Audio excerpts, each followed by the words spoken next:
Ladies and gentlemen, welcome to the L. Ron Hubbard Theater in Hollywood, California. Tonight we present a live broadcast of the Golden Age Radio Hour featuring L. Ron Hubbard's adventure story, Sea Fangs.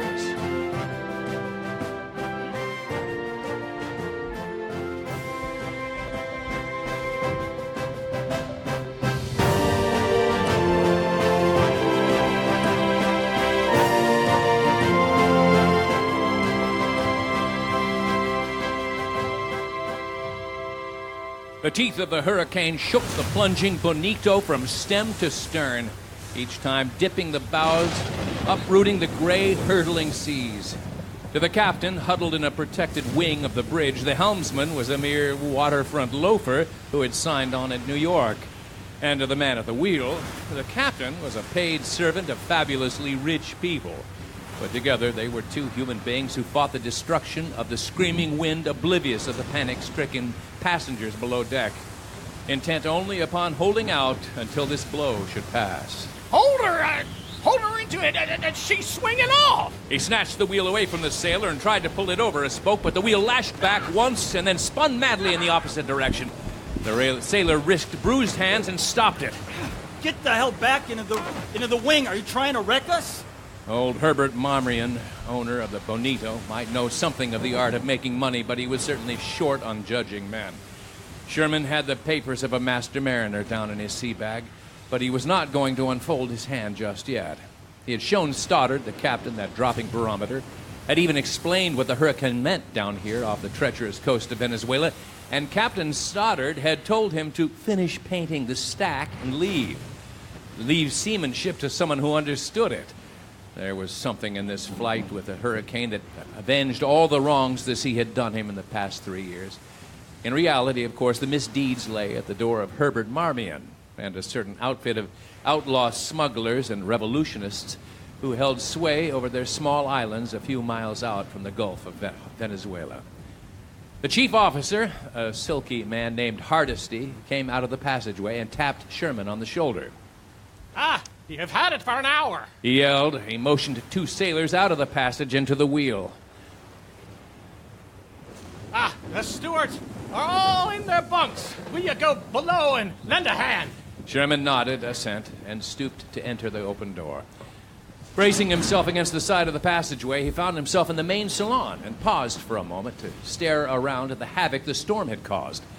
Sherman held a rail for support and stood there with a grim smile on his face. It gave him something like pleasure to see the belongings of the Marmions so drastically ruined. He glanced toward a row of doors which designated the owner's quarters and smiled again. All of the Marmions and their friends were within those doors, seasick, stricken with fear. But as he looked at one of the doors, it swung open and back. Sherman found himself looking at Marmion's daughter. She was black-haired and dark-eyed. Her face was drawn with worry. Please, I need some help terribly. Dad's lying on the floor of his cabin, and I can't get him back into his bunk. Sherman followed her, scorning handholds. He saw her step into the first cabin, and he looked through the door. Herbert Marmion lay sprawled miserably on the littered rug. Sherman stepped through and encircled the man's body with strong arms. Without seeming effort, he picked the man up and shoved him into the bunk. Oh, the man lay there moaning. Suddenly, the fat-rimmed eyes started wide and soft, plump hands clawed at Bob's slicker. Are we going to sink? How should I know? Ask that two-for-a-nickel captain of yours. Sherman swung around and went back into the passageway, Herbert Marmion's panicky cries following him. Wait! The girl followed Sherman out and closed the door. She looked up at the sailor, a troubled expression in her eyes. She tugged at his arm. Bringing her mouth close to his ear, she said, Who are you? You wouldn't be interested. Who's next? The girl followed and frowned and led him down the passageway to a pantry. She stepped in, making her way around the broken dishes and dented pans. The girl poured out 2 cups of coffee, and they sat down on the table. The girl was staring across the narrow pantry at a fragment of china, nursing the warmth of the cup in her 2 slender hands. I don't blame you for being a swashbuckler, Bob. Sherman started and spilled some of his coffee. How did you know my name? Of course you wouldn't remember. It was at a Crescent Yacht Club dance about 5 years ago. You were there fresh from South America, and your yacht, the Seafarer, was anchored out in the stream. She was romantic, that yacht. I was in my last year of college. Just one of 24 such girls. But you did give me a nice smile, Bob. He regarded her with screened eyes. It was very possible, for in those days life had been a constant round of such dances. I'm afraid I don't remember. Not even your first name. Phyllis. That's the first name. Phyllis. You don't like the last, which is Marmion. I can't say that I blame you at that. That is rather hard when it comes to business deals. Didn't you ever recover a dime out of those Venezuelan oil fields? Sherman drained the last of his coffee. He had signed on as John Smith so that they would not uncover his real name on the ship's articles. He'd counted on remaining on the bridge, that they might not see him. Still, he hadn't even suspected that Marmion knew him on sight. To Marmion, Robert Sherman had been a name that suddenly ceased to be signed on Venezuelan dividend checks. The girl drained her cup and brought a damp packet of cigarettes from her almost transparent slicker. She offered him one, and he took it. Tell me about yourself. You wouldn't be interested. Oh, please, don't give me that attitude. Well, at least it'll while away the time. Sherman took a long drag and blew the smoke toward the bulkhead. I landed in New York a couple of months ago, down and out. Didn't know where I could get a meal. All the fine friends I had a few years ago sniffed politely. Oh yes, to them, I was just a beggar. Without connections or funds, they didn't have time for me. They'd rather throw parties for your father. Don't say that. That isn't so bad once you get to know him. Then I hope I'll get to know him soon. Do you want to hear a story that couldn't be true? I'd love it. All right. Once upon a time, there was a little boy who thought he was hot stuff, and his name was Bob Sherman. Are you sure you want to hear this? Of course. Well, this little boy promoted 3,000 acres of oil land in a country where the sun is hot, and the natives lazy, and the politicians crooked. And he had more money than he could ever possibly spend. So, he bought himself a yacht and named her the Seafarer. Sherman poured himself another cup of coffee and went on. He was very optimistic. He thought he owned all 7 seas and he had a lease on the continents. But he didn't. Nope, he didn't. He smiled at Phyllis and drank his coffee. She had time to notice that he was more ruggedly handsome than he had been 5 years before. A certain person named Marmion had those leases and deeds all the time. This Marmion paid certain political leaders a certain sum of money to have those fields condemned for government use. These fields were condemned after Sherman had stopped 2 machine gun slugs and lost 4 men and his foreman. Bob, Dad wouldn't do a thing like that. No, he wouldn't. But he did. And those fields were leased to him for a period of 100 years, 10% of the gross to the government. Please, don't get angry, Miss Marmion. But Phyllis Marmion's eyes held nothing but sympathy for the curly-haired man seated beside her. Anyway, Bob Sherman was broke, but he still had his yacht, the Seafarer. And he set out to Cartagena to see what he could do about things.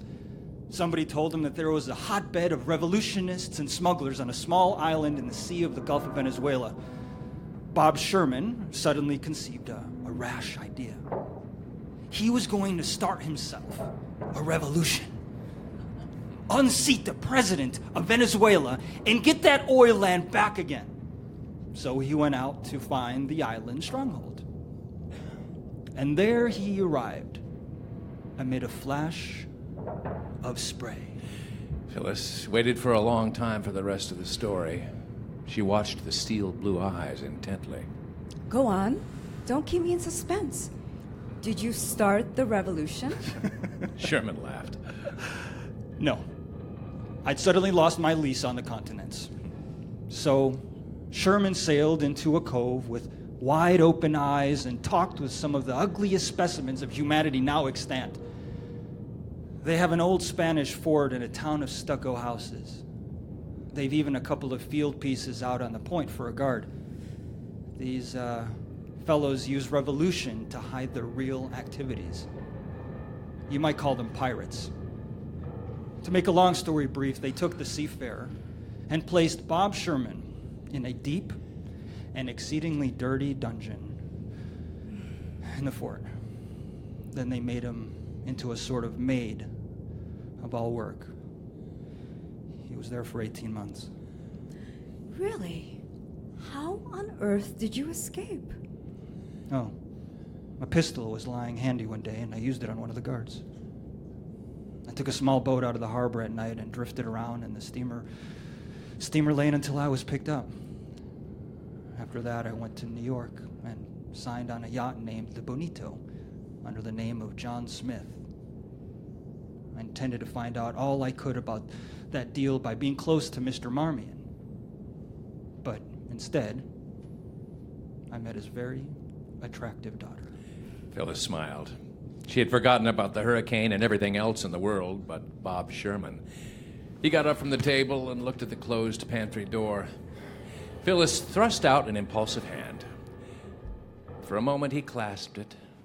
Then he smiled at Phyllis, laid a quick kiss in the palm of her hand, and strode out, leaving the girl staring at the spot his lips had touched.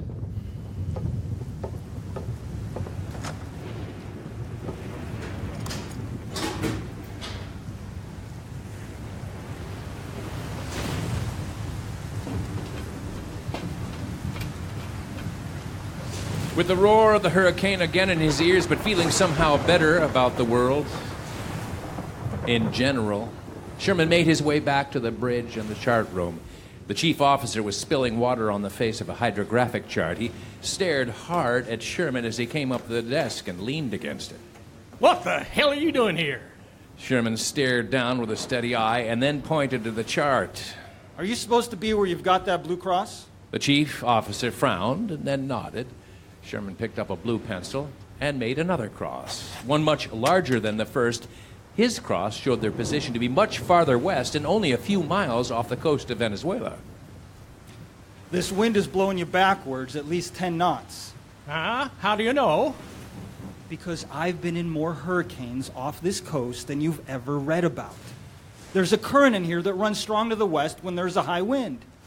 They haven't got it in the coast pilots. You'll either rig up the sea anchor to hold her, or you'll run right into Point Galenas. The officer's face went a sickly gray, and he stared down at the chart, hypnotized by Sherman's cross. Well, I don't know. This is my first time in these waters. I better take your word for it. Hardesty considered the chart for a long moment. Look, we can head into the Gulf of Venezuela. But Bob Sherman saw that the line came close to a black, unnamed pinpoint, which called attention to an island. No. Rig the anchor. Don't go in there. But the officer had regained something of his sense of command, and while he allowed Sherman's cross to stay on the face of the chart, he refused to listen to further suggestions. Who's the hell's captaining this ship, anyway? Sherman started to speak and then changed his mind. After all, the chances were 10-1 against their coming within miles of that unnamed speck of land. He stepped out the door and found that he was suddenly weary. The hurricane had lasted since midnight, and it was now late in the afternoon. He made his way to the top of the ladder that led down toward the well deck, bracing himself against the repeated shocks of breaking waves and rushing wind. For a long, agonizing moment, he knew that he had missed his hold. He felt himself plunging down, carried along in a fury of water. He knew that he would be lucky to land on deck in any condition, for an expanse of gray sea licked hungrily at him. He was blinded, choked. He felt himself tumbling over and over in frothy space. Something struck at him cruelly, and he lost consciousness.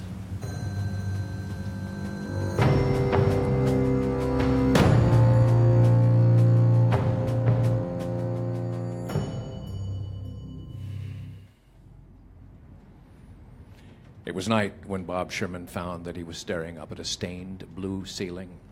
He could tell that it was night because the round porthole was dark, and a single bulb glowed above him. They found that his body was encased in damp sheets, and that it hurt him when he tried to move.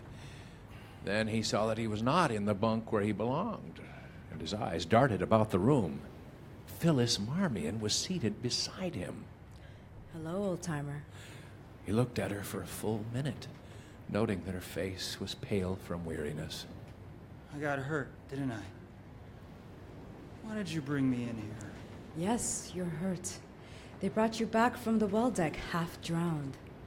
As for bringing you in here, I wanted a good chance to look at your face. Sherman grinned, and then glanced toward the port, making a discovery. Why, it stopped blowing. Yes, it stopped. Captain Stoddard found the lee of a small island, and he didn't waste any time dropping the hook. Leaning back, Sherman found that the pillow was almost as soft as the girl's hand. He lay inert, his eyes on Phyllis Marmion's face. Then a fearful thought clouded his eyes. But say, what's the name of this island? Phyllis shrugged. Don't bother your head about that. It hasn't any name from what I can find out. It's just a piece of land that happened to be convenient. Will we send for Stoddard? Sherman propped himself up on an elbow and gave her a pleading look. Tell him it's important. Phyllis considered the request thoughtfully. He's probably turned in by now. But if you want to speak to him, all right. She had not considered it odd that she should summon a captain at the request of a sailor. 15 minutes later, Stoddard pounded on the door of the cabin and entered. He was sodden from lack of sleep, but when he saw Sherman lying at ease in the cabin, he scowled. Taking it easy, aren't you, sailor? Phyllis intervened as Sherman started to speak. You'll please be civil in my presence, Captain Stoddard.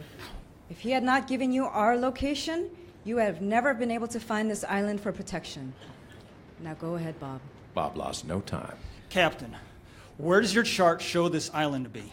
Stoddard gave the girl a wrathful glance and then looked back at Bob. Just off the mouth of the Gulf of Venezuela, mister. Could I have it moved for you? Belay the sarcasm, Stoddard. This is serious. You're probably just off La Isla de la Muerte, the island of death. You'd better get underway as soon as you can. Oh, I suppose you think I'm gonna go out into the blow again, just to please a sailor's whim. He turned to go, but Phyllis stopped him. What does that mean, Bob? Just this. The island of death is the headquarters of Venezuelan revolutionists, smugglers, pirates, if you like. I just got out of there, an 18-month stay, and I don't intend to let Captain Stoddard's bullheadedness put us ashore and into the hands of those murderers. Hurricane or typhoon, Captain, you're going to get this ship out of here in 10 minutes. Otherwise, you'll have blood on your hands. And worse. Stoddard's lip curled in disbelief. What's your game, mister? This yacht is gonna stay right where she is until I can repair her bow plates and get some of the clutter off the decks. And an hour after your little foray forward, we broke a reduction gear. Now, please, for the sake of the ladies aboard, snap out of it. The captain shook off Phyllis's detaining fingers and slammed the door behind him. Nice fellow. Swell. There's only one thing to do, and that's to call your father in here and have him order Stoddard to weigh anchor. Dad's still in his bunk. He couldn't say 2 consecutive words if his life depended on it. Bob, do you really think that Death Island is out there? It would be just like the sea to bring me back where I at least want to return. You can do this, Miss Marmion. Collect 3 or 4 guns. There should be some aboard. Right you are. I'll do my best. Sherman listened to her light footfalls receding down the passage. 2 thoughts lay in his mind, and that it was awful to be lying there helpless within a stone's throw of Death Island, and that Phyllis Marmion had the power to make him feel happy or wretched at will. Phyllis returned with a riot gun and 2 automatic pistols. She laid these on the floor beside his bed, and then pulled boxes and bandoliers of ammunition from her pockets. Thank you. Now, we can hold out for a little while, can't we? He noticed that she didn't appear to be at all worried by the prospects he had convinced her they faced. Probably so. It's certain that they won't come out until the sea quiets down enough for small boats. Phyllis dropped some white tablets into a glass of water and handed it to him. You'll feel better if you drink this. Sherman drained the glass and smiled. She pulled the sheets up around his throat again and smoothed them out along the bed. Then she looked down at him intently. Feel better? He frowned a little. I'm starting to feel sleepy. What'd you give me? She watched until his eyelids became heavy. You need a few hours sleep, Bob. I thought I'd better give them to you while I could. She smoothed out his tumbled hair and caressed his forehead lightly with her fingers. Then she bent down and quickly kissed his mouth. Lord, you're swell, Phyllis. He drew a heavy breath, and then he was asleep.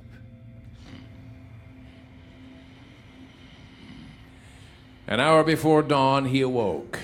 His body had stopped aching, and his head was clear. Then, cradling the riot gun in the crook of his arm, he stepped out, closing the cabin door quietly behind him. The keen tang of salt water met him as he went out onto the deck. In the gray half-light of the coming dawn, the Bonito appeared to be irrevocably wrecked. But Sherman knew that a few hours of work would replace the gear and undo much of the damage.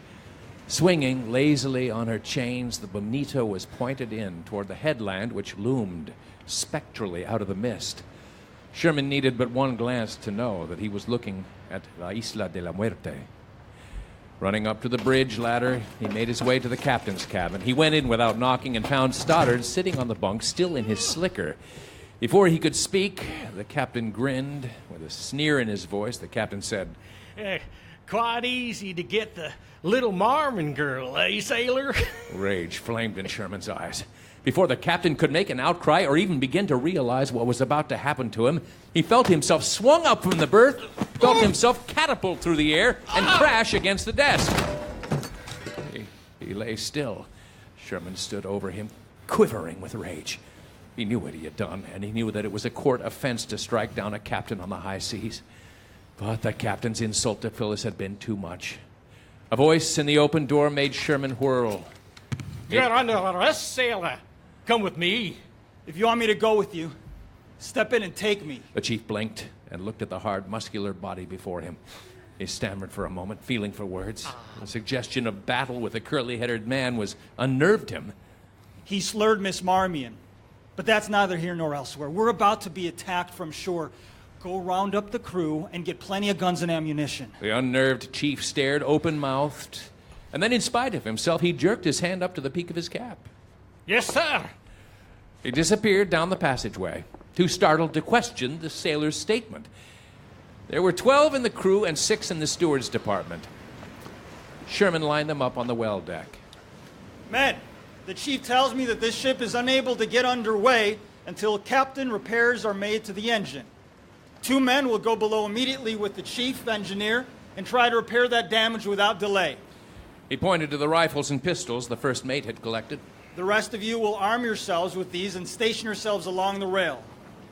Don't show yourselves until you hear a whistle from the bridge. The sailors and stewards looked at one another restively.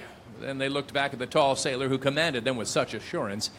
All question went out of their faces, and they moved to do his bidding. The designated men went below. The others picked up rifles and pistols. Sherman caught at the cook's arm.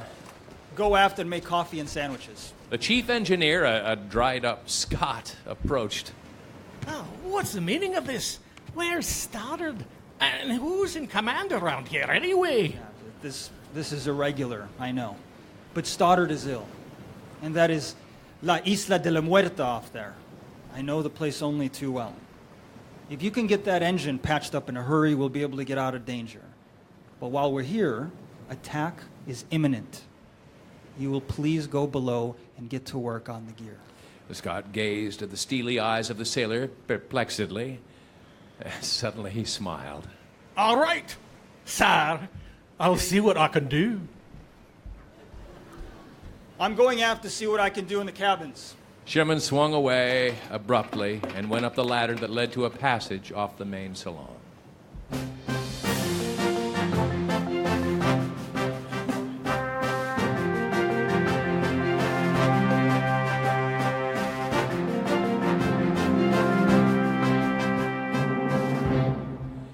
the half-light of dawn, the main salon looked even more wrecked than it had the afternoon before. Sherman entered the cabin of Mr. Marmion and tugged at the fleshy body. Oh, go away. I'm sick. Go away. Sherman went on down the passageway to Edward Bushby's door. He found Bushby seated and staring down at the carpet. I want you to go forward. And who the devil are you? It doesn't matter. Sherman pulled the pale-faced man to his feet.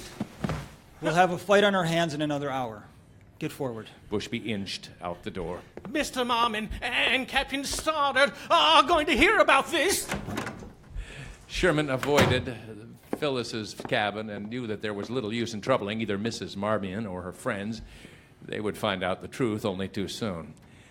Back on the bridge, he found that the chief officer had placed the captain in his bunk and was now busily sweeping the shoreline with a pair of field glasses. As soon as the mist clears, you'll be able to see the waterfront of the town. We're lying just off it. There's 2 stone quays and a cluster of stucco buildings. An old Spanish fort is up above them on the hill. There are 2 cannons out here on this point. Look to the right of that peak and you'll see the quays. Do you think we can drift out a little further if we weigh anchor? Well, I wouldn't try it. If I were you, there's some nasty-looking rocks to the stern. He swept the glasses in a wide arc. Yes, I see the building. Look, what's that out there? He thrust the glasses toward Sherman, who could see it with his naked eye. Speedboat. The speedboat lashed by the port side of the Bonito and swung about to come up alongside the starboard. There were 6 men in the cockpit. 5 ugly, dirty men and 1 tall, falcon-faced Spaniard. 2 of the men gripped hungrily on the belt and handle of a snub-nosed machine gun in the bow. Hola! You will please do me the favor of coming ashore immediately. Sherman watched the speedboat go into reverse and then hang directly under the wing of the bridge. I give you 3 minutes to get out of range of the guns. Go, pigs, while you're still able. Ah, it is you again. He whirled to the machine gunners and his voice snapped. The speedboat churned water and darted away. The 2 gunners spun their weapon on the tripod and angled the fat muzzle to the bridge. Sherman saw it spit flame, heard the whine of striking lead, and saw the mate reel back. The mate was wiping at the blood over his eye where a splinter had nicked him. Well, those fellas mean business. Sherman nodded and watched the point intently. Now, here they come. Black dots leaped out from the barely visible shore, and the quays suddenly detached from the green wall of vegetation on the beach. The dots grew in size, and the air was filled with a roar of motors. 4 speedboats were bearing down upon the anchored yacht, but they were wary and circled out 400 yards from the Bonito. Then, with throttled engines, they bobbed around the yacht in a circle. Sherman knew that it would be impossible to keep men from swinging up the anchor chains and up the dragging ropes aft. It was only a question of seconds before he would be flanked on the deck.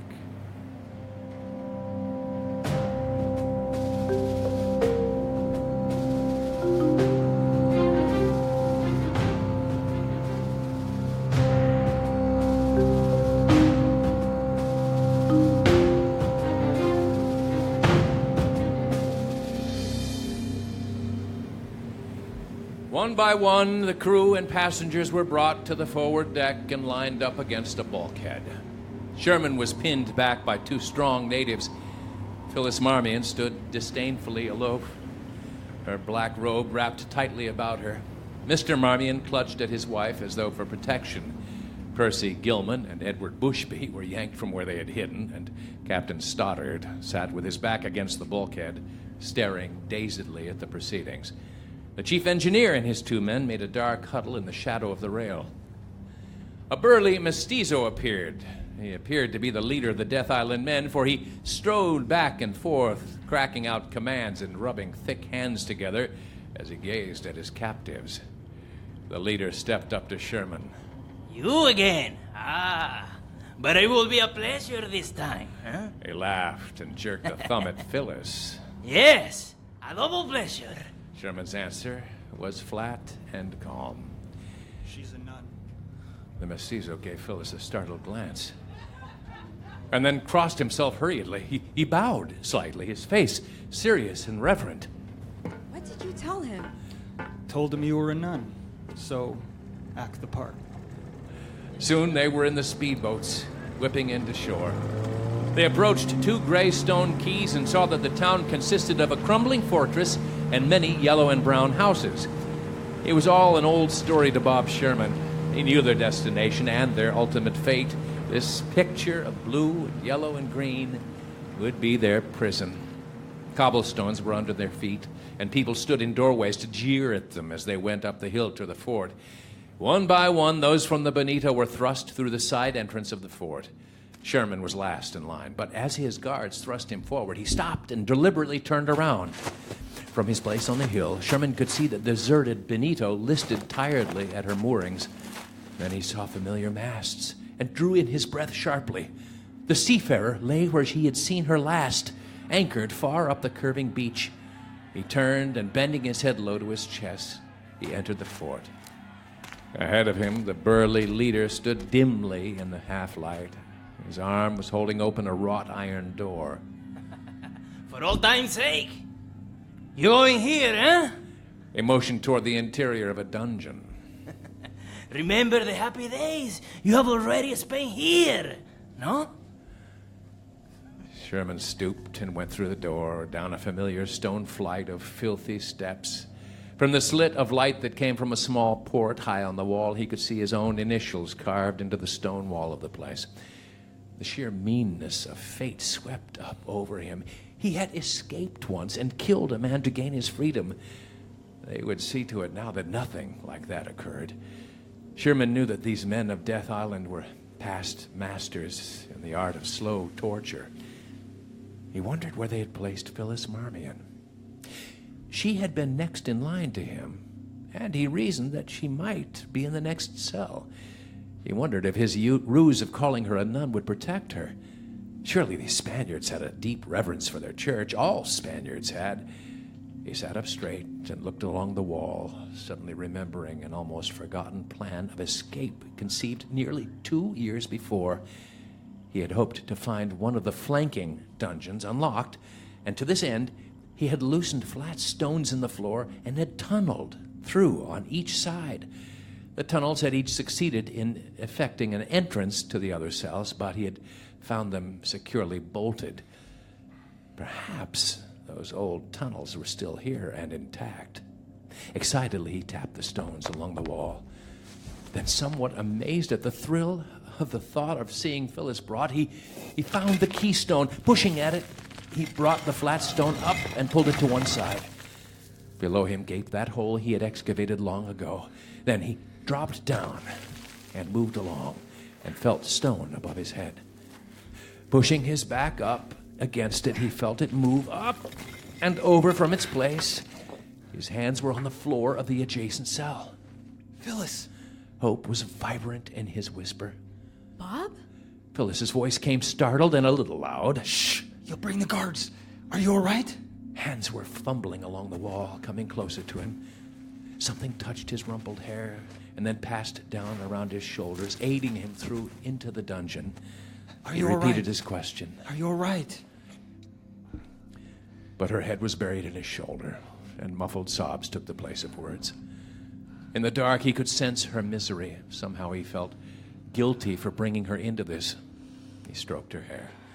Finally, she gained control of herself. Mother is over there in the corner. She's been unconscious with fear.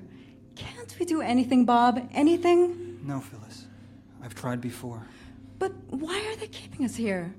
Who are these people? Sherman sat down along the wall and pulled her closer to him. Trying to make his whispers reassuring, he said, We'll get out of here sooner or later. It just takes patience. Something is bound to happen. He knew that he lied, but he plunged on. These people are the exiled scum of Venezuela's criminals and politicians. They come from all along the coasts of the Caribbean. They're hidden here, protected by their guns and fighting men. And no government, even if they knew about them, would be very quick to exterminate them. So long as they limit their activities to occasional piracy, they're let alone. You see, This was once an old pirate stronghold in the days of Morgan. But why should they attack us? Then hold us prisoners. They think we might be worth something in ransom, though that's just an idea. They will never try to communicate with the outside world. They wanted what loot they could find on the Bonito, and they were afraid we might carry news of them back to civilization. I didn't think anything like this could exist in the civilized world. Phyllis was slightly defiant, as though the words could suddenly dispel the seeming illusion of imprisonment. It's common, Phyllis. The coast of Africa is bristling with such places. Through China and the Philippines, there are thousands of strongholds, full as many as there used to be in the days of real pirates. Perhaps if you knew Venezuelan politics better, you'd understand that these people aren't wholly scum by comparison. Mexico, Central America, the Caribbean, they're all alike. Do you think I'll be safe here? Phyllis lifted her head from his shoulder as though she could see him through the heavy darkness. You said something about nuns? Yes, I said you were a nun. All these men have a spark of religion in them, and that may protect you. She pressed her head back against his shoulder, and they fell silent, cheered by their closeness to each other. Though despair lay heavily in their pounding hearts, at last Sherman broke the silence. I saw the seafarer today. He was trying hard to assume a conversational tone. She looks just as good as the day I last saw her. Canvas seemed to be on the boom, so I guess they must not be using her. Hearing no response, he listened intently. Phyllis was breathing heavily. It comforted him to know that he had been able to bring sleep to her. Dawn was graying in the dungeon when he got softly to his feet to go. Sherman breakfasted from cold rice and half-cooked fish, thinking of the shock the fare would bring to the palates of the Marmions. After he'd eaten, there had been a seemingly endless parade of townspeople who came to stare through the window at him, pointing and laughing among themselves. But he was used to that. It had happened so many times before. He was startled to find that he could perceive no gap between the escape months before and the capture. He was appalled at the quickness with which he reassumed the apathy of a caged animal. He managed to sleep through most of the day. Night was long in coming, and it was still dusk when he again removed the stone in the floor that led to Phyllis's cell. The knowledge that he loved Phyllis Marmion flickered strongly in him, lighting up the despair in his heart. Stones met his outstretched palms, and he pulled out. Phyllis! Only silence came to him. Phyllis! A note of worry in his voice. No response. The dungeon was bleak and damp and empty. Phyllis had been taken down into the town. She was gone. The knowledge was like a knife in his heart.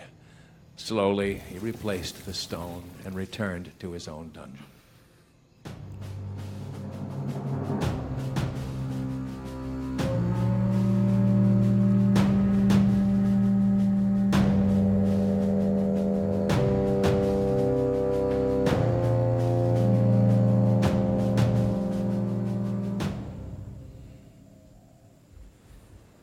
Days dragged on down a path of monotony.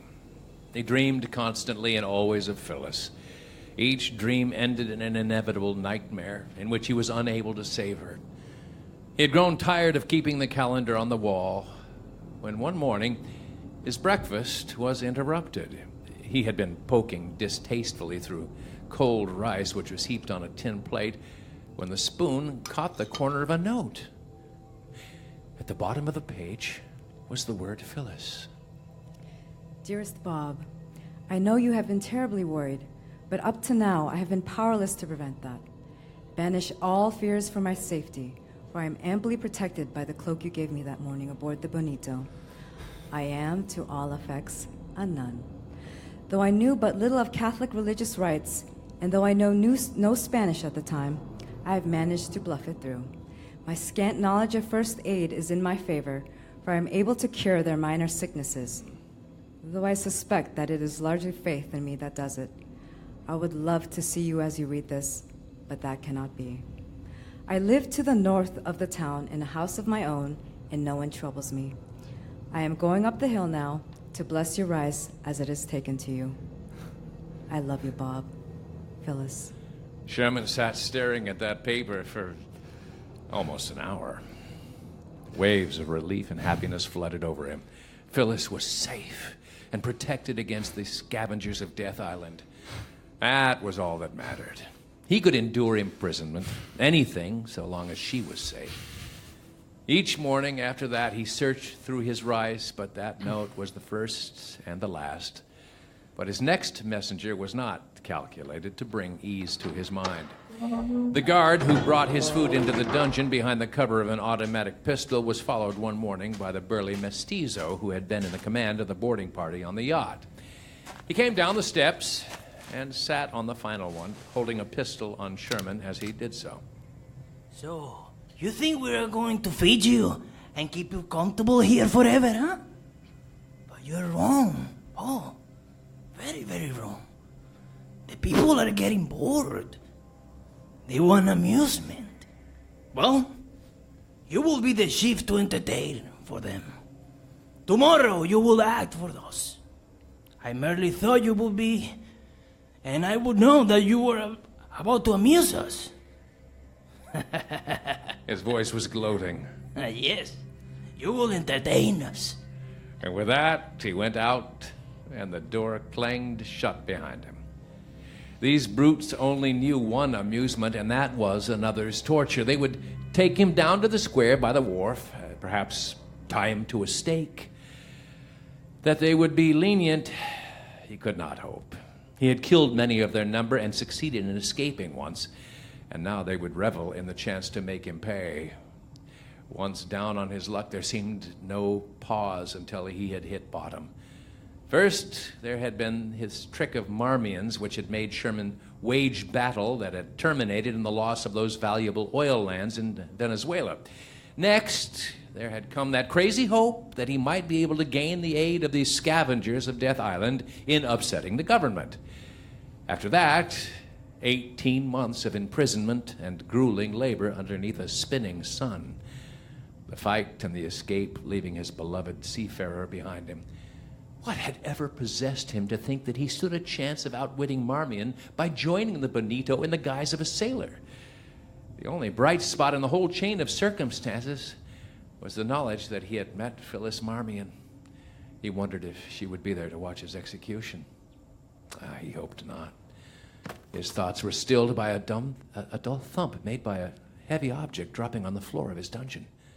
Minutes flicked by as he inspected each separate block of stone. Then at last his fingers encountered a hard, rough object the size of his fist. Holding it up, he found that a string was attached to it. Following down the string, he clutched at a slip of paper, holding the unfolded paper to the light. Bob, dearest, do not worry. I love you. Phyllis. No. There were no other words. What did she mean? What could she possibly do to help him? Perhaps she was merely trying to ease the last few hours for him. One girl against all the people of Death Island? Impossible. Then he began to fear for her safety. If she was caught in any attempt to liberate him, her fate, whether she was a nun or not, would be sealed. At last the footsteps came, rough and without rhythm, up the passageway. They came with voices raised in hilarity. It was plain that this was to be a gala occasion for the La Isla de la Muerte. Sherman walked calmly to the stairs, heavy hands closed about his arms, thrusting him ahead. He made no resistance and looked neither to the right nor the left. As he encountered the square before the quays, he saw that the Bonito was gone, probably sunk against prying eyes. But the seafarer lay far up the beach, her masts bare, swinging gently in the offshore breeze. Beside the quays were 4 speedboats, machine guns mounted in the bows, pointing toward the shore. Sherman noted that the boats were empty and quickly weighed his chances of getting to one of them. But already they were swirling about him, those people. He saw ropes and brown hands, saw that he was facing a tall stake in the center of the square. They twisted him about so that his back was almost flat to the huge stake. People were a mass of shifting, noisy color in front of him and to each side of him. The burly mestizo came close to him and laughed. With his arms, he swept the crowd away from the stake. With slow fingers, he finished tying Sherman securely so that he could not move. The mestizo held a thin case of knives in his hands, holding them up for all to see. They were the surgeon's knives Sherman had always kept aboard the Seafarer, and their thin blades were as keen as light. The crowd opened in front of Sherman, and a little native hurried forward to the mestizo with startling news. The nun, she is gone. Por Dios. Ave Maria. But you were her guard. Snatching the little native up by his shirt front, the mestizo raised the lancet. Sunlight snapped as the blade came down. Rivulets of that life were collecting in pools among the stones. The mestizo stood up straight and looked about the circle with indecision, and then turned back to Sherman. No matter. She can go far. We'll attend to that later. With a vicious blow, the mestizo snapped Sherman's head back. The lancet came down lightly across the throat. Sherman felt it sting, then felt blood running down into his shirt. His tormentor laughed, and the crowd roared in echo. Sherman knew that this would keep up for hours. The next slash would not be in fun. The gaudy crowd suddenly hushed as all eyes followed the knife. A sharp clatter bit through the air. Men and women on Sherman's left were falling sideways, scrambling along the cobblestones. The crackle stopped, and then began again. It seemed to come from the harbor. The crowd at Bob's right pitched into sudden activity, swirled down to the cobblestones, staggered or ran toward the houses. The mestizo darted to one side, clutched at his hairy chest, brought his fingers away red. Sherman stood transfixed. Something seared his arm, and he hugged it tight to his side. He saw that alone was the left upright in the square. Two men kicked open the shutters of a house, and rifles were thrust out toward the harbor. The shrill clatter came again, and two bodies pitched through the openings to the cobblestones. And then momentarily there was silence. By straining his foot forward from the stake, Sherman found that he could touch the reddened scalpel with his toes.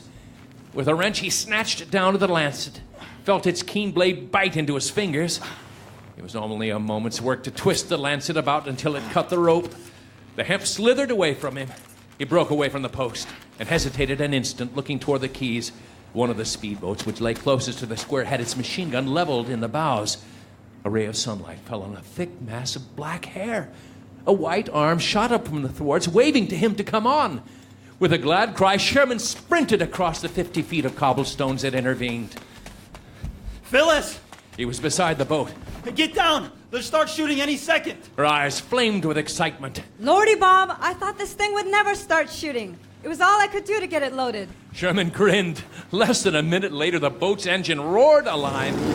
Sherman put the gears into reverse, and they scudded back from the quay. The gears in neutral, he took the gun's handle from Phyllis. Bullets began to whisper about them and pit the water.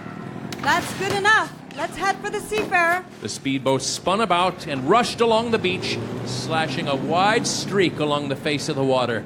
They crouched in the protection of the gunwale, raising up now and then to see that the Seafarer was growing larger ahead.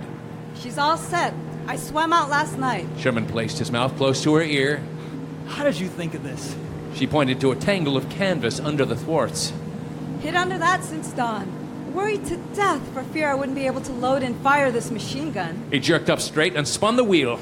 They sped under the overhanging stem of the Seafarer and came up along the port side, protected from the shore by the yacht. Sherman slid up to the deck and pulled the girl up after him. Aside from a thick coating of dirt, the schooner, yacht, was just as he left her. Tangles of loose gears showed that she had been used. Sherman called the girl to him. You'll have to give me a hand with the sails. Together, they pulled, and the light sail leaped up the mast in a flutter of wind-whipped canvas. Bullets snapped into the gunwales and sang off the bitts. Sherman saw that several small boats were putting out to them. Water was boiling as he took the wheel. Ahead lay the Caribbean and the mouth of the Gulf. Canvas had ceased to snap and now bellied full as the brisk wind drove the yacht out of the sea. With the beach thousands of yards behind them and the battery of field guns outranged, Phyllis perched herself on top of the cabins. Lordy, Bob, but it's a treat just to look at you. She smiled, and Sherman saw that the tropical sun had tanned her skin, giving her face a warm touch of color. We'll go get a couple of navies and go back after the others. No, Phyllis. No navies would listen to us. We'll wait until dark and tackle them again. Phyllis looked at his determined mouth. He started to speak, and then shrugged. Okay, sir. You're captain of this packet. I don't know how we'll do it, but then you can do anything. You're the genius of this family. It took real nerve to play the hand you played this afternoon. But if it hadn't been for you and my confidence in you, I'd never have been able to tackle it. So we're even. Rolling waves of the Caribbean were under the plunging bow of the Seafarer, and Death Island receded to a speck in the far distance. Sherman drew in great lungfuls of the clean, salt air. You never appreciate freedom until you're caged, do you? Phyllis sat beside him and pulled the curly head down. Her kiss was frank. Now, I feel better. You go below and put down some decent clothes if you can find any. I'll take the wheel. Your throat needs dressing too.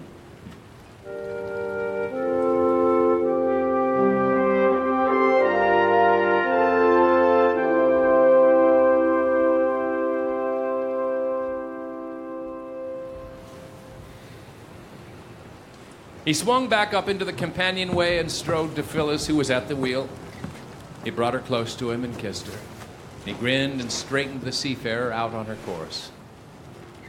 You have no idea how it feels to wear real clothes again.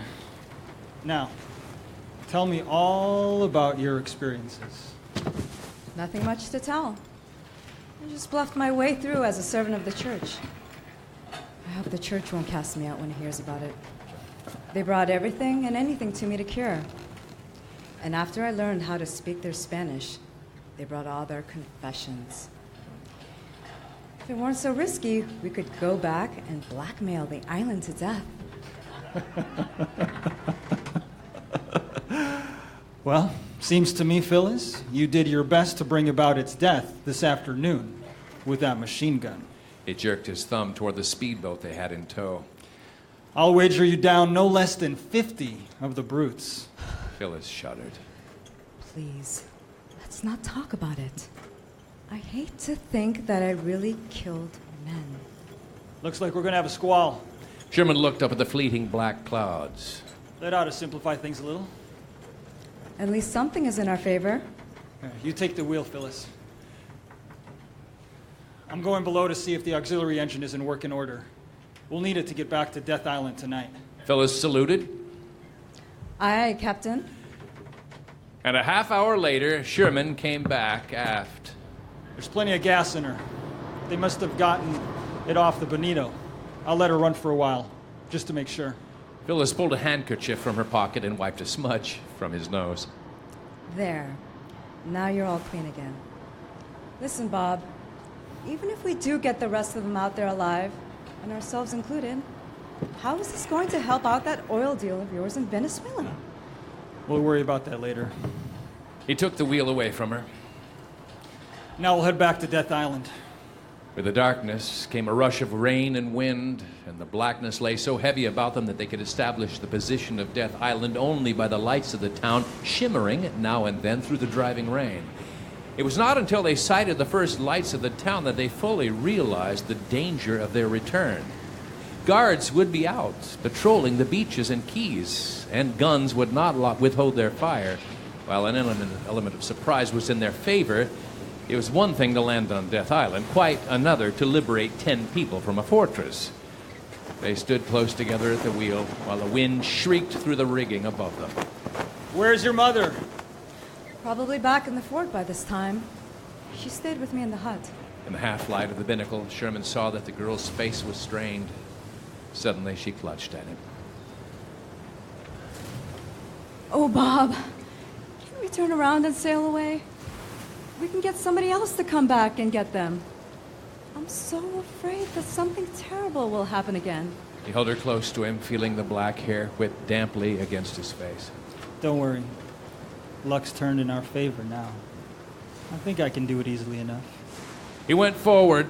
Phyllis heard the sails slithering back down. A motor purred somewhere inside the yacht. Holding the girl tightly to him for an instant, Sherman slid over the stem and pulled the speedboat up under him. Sherman pulled an oar out from under the thwarts and paddled through pitch blackness toward Death Island. His only hand weapon was a monkey wrench in his hip pocket, and his plan of action had yet to be entirely formulated. Waves steadied out under the speedboat's keel, and Sherman heard the soft rasp of sand beneath him. Bracing his heels on the beach, he pulled the speedboat up with a prayer that the waves would not take it away. Sherman took the heavy wrench from his pocket and hefted it. The howl and the lash of storm was in his favor, for it meant that the guards would be hunched against the rain, their watchfulness weakened by their physical misery. A rough wall soared up before him. He inched forward, his light shoes silent. Aside from his face, he was a black shadow against the blackness of the entrance. The unsuspecting guard nodded in the back of a lantern. Sherman was beside him when the guard looked up and snatched at the rifle across his knees. The fingers only barely touched the butt before they twitched and spread slowly out. Sherman brought the wrench back to his side and pulled the body over against the wall. He started up with the corridor. A shout rang out. Hey! And behind him, Sherman swooped down and picked up the guard's body, holding it in front of him. The body in Bob's hands twitched from the impact of slugs as he carried it steadily forward. The burly mestizo was barely outlined by the lantern light as he stood trying to miss the guard and shoot Sherman. The mestizo saw the body suddenly leap for him, and he dodged. The dodge was fatal before he could cry out again. Steel fingers closed on his throat. Sherman let the mestizo slump to the floor. Ripping at the clothing of the mestizo, Sherman found the keys. He picked up the lantern, and he went to the first cell. Disheveled figures sat up, and dull eyes blinked at the light. It was the chief engineer and his two sailors. Now come out. There's no time to lose. Those pistol shots may have been heard in the village. Silently, the three rushed to the door where the chief engineer found the guard's rifle. Bushby and Gilman babbled incoherently, almost faint with excitement as they scrambled up out of their dungeon. Captain Stoddard dazedly followed them, stumbling weakly. Sherman found Mr. Marmion and his wife together. Now come quickly. We haven't got much time. You're free. He counted noses and found that he had all of them. And then the chief engineer thrust the entrance open, and holding hands to prevent any of them from getting lost, they went up along the wall. As they slid down the hill toward the jungle, a shout rose behind them. Aki! Someone had found the dead mestizo guard and the guard in the passage, and with this to lend new speed to their weakened legs, they scurried on through the stormy blackness. Other shouts were answering the first. Then the jungle was ripping at them, tripping them up, surrounding them with its mysterious noises and rain. Sherman thrust them back with an admonition for silence. He crept silently away across the soft sand. Then something hard cracked into his shin, making him wince, and he knew that he was behind the seaboat. Two men were seated silently at the beechcraft, waiting at the bow for him to return. He hefted the monkey wrench and drew a deep breath. He missed. That was that. The wrench thumped into something that yielded sharply. A startled exclamation from the bow followed. Okay. With no other course, Sherman threw himself in toward the other shadows, the wrench heavy in his hand. Things were tearing at him, but the wrench found its mark. Taken by surprise, the Death Island men went down. He shouted, "Hey!" And he heard the engineer shout back, "Bloody!" Feet, pitiful, faltering feet were coming to him over the sand. He helped each one over the gunwale and into the craft. The air was tense about him, for he knew that even now the men might be creeping up on them from the jungle. But the boat was rocking on the waves before a cry was raised from shore. The cry was quickly followed by running and several stabs of flame. The chief engineer slid under the wheel and the motor roared alive. Duck! Everybody down in the bottom! Sherman leaped to the machine gun. I'm gonna fire over your heads! The belt felt soggy under his hand, but he pressed the trigger, and a roar answered him. The gun writhed up and down in its mount, sending a hail of lead from the flaming muzzle. Flashes were answering, furnishing targets for his hammering weapon. The speedboat roared away from the beach, hurtling over the waves, skimming one and dropping into the trough of the next. The lights of the town faded rapidly. Sherman directed the engineer to the head for the spot where he had left the seafarer, counting upon the motor to give Phyllis the knowledge that they were coming. When they were half a mile from a beach, a clear shaft of brilliance shot high into the air. Phyllis had found the yacht's searchlights. The engineer bore straight as an arrow down that yellow shaft. The yacht's side loomed above them, and the speedboat curved around, coming up against the lowered gangway. Sherman held the speedboat's lashing length against the landing stage until the last one had disappeared up over the rail. The seafarer's bows were crashing into the waves as she bore her rescued cargo far out into the Caribbean. Sherman found Phyllis at the wheel. Oh, but I've been in agony ever since the second you dropped off the stern. One of the sailors came aft and Sherman told him the course, waving him to the wheel. Then he took Phyllis in his arm and took her down to the cabins. He saw a smile light up in her face. Mr. Marmion was a tattered scarecrow, perched on a leather transom. Others of the group had found their way to the staterooms. Phyllis threw her arms around her father's neck and kissed his worry-ragged face. Oh, Dad, I'm so glad to see you alive. We'll never be able to thank Bob Sherman for what he's done for us. In spite of the happenings of the night and his joy at seeing his daughter again at the sound of the name Sherman, Phyllis's father sat up straight. Sherman, is this the Bob Sherman? Yes, this is the Bob Sherman you took the oil lands away from. And before we go any further, I want you to turn all those oil lands over to Phyllis. Marmion blinked and sat back. Well, how will that help you? I know I owe them to you after all this, but how can that do you any good? Phyllis got up, crossed over, and stood beside Sherman, looking up at him as he put his arm around her. Marmion got to his feet and shook hands with Sherman. So that's the way it is. Well, I'm not surprised.